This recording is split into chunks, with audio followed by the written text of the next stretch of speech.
Bonjour, je suis avec Stend aujourd'hui après du coup la défaite contre Koi en week 2.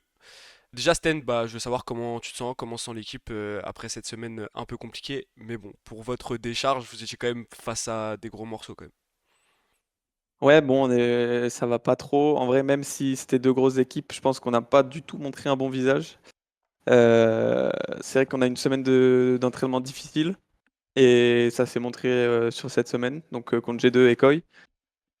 Donc ouais, moi je suis pas content de ma performance individuelle, puis je suis pas content non plus de ce qu'on a montré en équipe parce que on n'a pas montré grand-chose. On était un peu des NPC entre guillemets. Donc ouais, c'est quelque chose qu'il faut qu'on règle au plus vite. Tu penses qu'il vous manque quoi en vrai pour parce que j'ai l'impression quand même que contre les petites équipes en général, ça se passe plutôt pas si mal. C'est plus dès que vous affrontez un gros que ça se complique. Tu penses qu'il vous manque quoi en fait pour pouvoir atteindre, pour pouvoir aller chercher plus loin concrètement?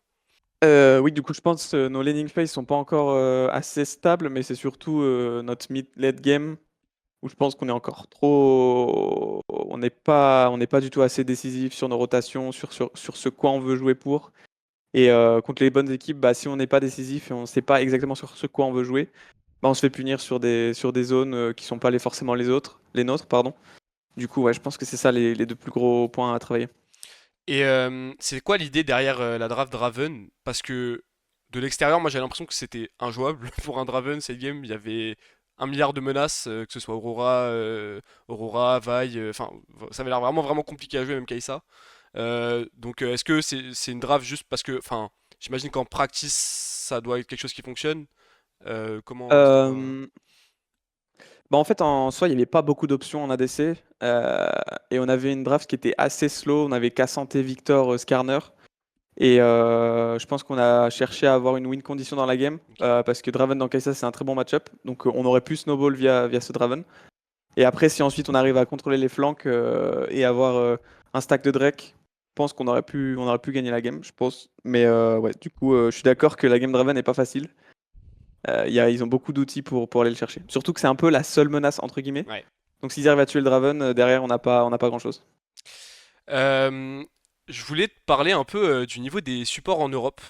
Parce que c'est un truc qui fait un peu débat. J'ai l'impression qu'il y a beaucoup de monde qui estime que c'est le rôle le plus faible en Europe. Est-ce que toi déjà t'es d'accord avec ça ou... Ouais, je pense que c'est le rôle où il y a le moins de compétition. Moi, je pense que le rôle de support, c'est assez facile d'être average. Tu peux t'en sortir facilement, mais par contre, pour être le meilleur, je pense que c'est très dur parce que c'est des situations qui sont différentes tout le temps. Il faut être très intelligent sur la map et même. Enfin, il y a beaucoup de. C'est pas comme un ADC qui doit bien cliquer. Il y a plein de choses à prendre en compte. Donc, pour être le meilleur, je pense que c'est très dur. Mais par contre, pour être average, je pense que oui, c'est le rôle le plus simple. Et comment t'expliques que le rôle est faible en Europe? C'est quoi qui nous distingue des régions, des autres régions majeures peut-être sur ce rôle et notamment de l'Asie? Des autres régions, je sais pas, mais moi je sais que par exemple des supports, pour mon expérience, je n'arrive pas à trouver de vote de support. Parce qu'en vrai, je pense que c'est pas amusant à regarder. C'est un peu boring. Donc moi, je pense que les gens, ils vont plus regarder des gens qui jouent ADC, jungle ou mid, où ça va être plus sympa à regarder. Ils vont essayer de copier. Enfin, moi, je me souviens quand j'étais pas du tout fort au jeu, quand je commençais, je regardais des gens connus et je copiais ce qu'ils faisaient. Et c'est un peu comme ça que j'ai appris le jeu. Et c'est vrai que regarder un support, c'est pas très intéressant. Donc je pense que c'est pour ça qu'il y a moins de joueurs, déjà, de base. Et je pense que c'est plus. Ouais, c'est moins. Il y a moins de choses à regarder. Je voulais aussi te parler de ta relation avec Sheo, parce que j'ai Mhm. l'impression que en early game, c'est vous qui faites le jeu hérétique, un peu. C'est quoi pour toi les points qui font que bah, votre synergie marche si bien en early? Et c'est quoi les points sur lesquels tu te dis faut vraiment qu'on taffe ensemble? Bah, c'est vrai qu'on arrive à se synchroniser sur nos early games. Donc on communique bien sur ça, mais je pense que dans notre mid game, on n'arrive pas encore à avoir des plans de jeu clairs pour l'équipe. Donc après, je sais pas qui devrait le faire exactement, mais je pense que notre macro mid-late game, elle est encore très faible, donc on n'arrive pas à. Par exemple, la game 1 et la game 2, on a réussi à prendre un avantage sur Draven et sur la game 1 sur Corki Ouais. et Zira. Mais derrière, on n'a pas réussi à snowball. Et Koi nous ont petit à petit mangé et après on est passé derrière. Je voulais aussi te demander, est-ce que tu es satisfait de ton niveau individuel que tu as pu montrer, depuis que tu as rejoint le LEC? Est-ce que tu sens que avec le temps, tu pourrais match le haut de tableau des supports, au moins au niveau individuel, et est-ce que tu sens aussi surtout que tu as ta place dans la ligue?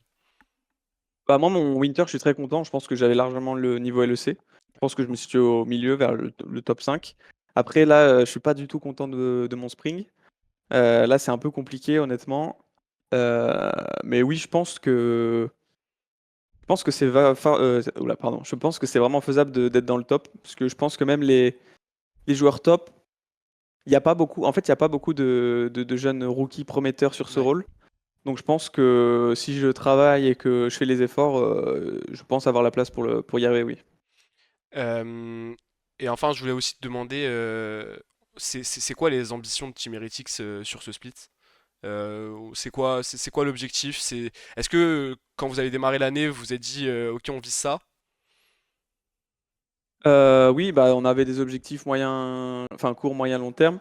Le winter, on savait que on n'avait pas d'attente parce Ouais. que c'était 3 rookies, donc on savait que ça allait être compliqué, donc on n'était pas d'élus sur ce point, donc on était assez content d'avoir réussi à sécuriser le top 8. Mais là, pour le spring, on aimerait se mettre plus de pression et on aimerait au minimum, enfin l'objectif c'est de se qualifier pour les playoffs et de faire le top 6 minimum. Donc si on n'y arrive pas, ça serait une déception pour nous. Et juste pour revenir sur un point que tu as abordé, comment t'expliques que ton niveau individuel, t'en étais satisfait au Winter et là aujourd'hui au Spring c'est plus compliqué? Est-ce que tu penses que c'est justement lié à ça, au fait que bah, peut-être que vous avez des nouvelles ambitions et c'est ça qui crée un peu un décalage avec tes Non, ressentis? je pense pas que ça soit lié. Je pense que c'est plus en tant qu'équipe, on n'a pas on sait pas vraiment quoi faire dans la game. Du coup, moi, je me retrouve un peu perdu, je Ok. pense aussi. Donc ça fait que je me retrouve avec des morts inutiles ou des engages un peu douteuses. Et je pense que c'est ça qui fait que moi, de mon côté individuel, j'ai du mal à briller, on va dire. Mais Ok. après, ça vient de moi aussi, où je suis censé, si personne le fait, peut-être que ça serait mon rôle de mettre tout le monde sur la même page. Mais voilà, c'est ça pour moi, je pense, qui me porte à défaut pour l'instant. Bah du Thank you. coup, merci beaucoup Sten. Bon courage pour la suite Merci, et en espérant que merci, merci. vous puissiez relever la barre. Ciao Merci. ciao! Ciao, ciao.